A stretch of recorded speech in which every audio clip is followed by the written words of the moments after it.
मित्रांनो, सध्या एक शाळेतील व्हिडिओ समोर आला आहे। या व्हिडिओमध्ये एक शिक्षक विद्यार्थ्यांना गृहपाठाविषयी विचारताना दिसत आहे। त्यावर ते विद्यार्थी मजेशीर उत्तर देतात। हे उत्तर ऐकून तुम्हालाही तुमचे शाळेचे दिवस आठवतील। नक्की काय घडले व्हिडिओत, चला जाणून घेऊयात। मित्रांनो, व्हिडिओमध्ये तुम्हाला 3 विद्यार्थी दिसतील जे शिक्षकांसमोर उभे आहेत। शिक्षक त्यांना गृहपाठाविषयी विचारत आहेत। शिक्षक सांगतात की या 3 विद्यार्थ्यांनी गृहपाठ केला नाही। ते सुरुवातीला पहिल्या विद्यार्थ्याला विचारतात गृहपाठ का केला नाही।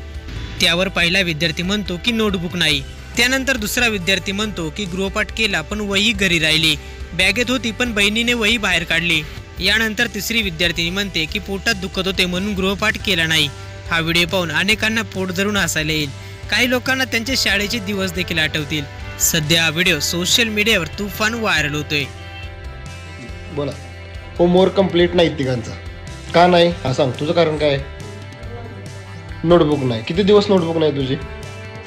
2 दिवस नोटबुक नाही। नोटबुकच आणत नाही तू, त्यामुळे होमवर्क द्यायचा काही प्रश्नच नाही त्याच्यावर, आहे ना? इनकम्प्लीट राहायचं तर त्याच्यावरनं प्रश्न नाही। हा, तुझं काय समिधा? होमवर्क नाही काय? होमवर्क असतो पण वही घरी राहिली। कोणाला दिली होमवर्क कंप्लीट करायला वही घरी? कोणाला नाही। मग कसं काय राहिला? बॅगेत ठेवली होती, कुणी काढली मग बॅगेतनं? तुझ्या बहिणीनं काढली होय? काय तिला करायचं होतं कंप्लीट? बरं, तुझं काय? हा आठवते का? आठवून सांग। हा,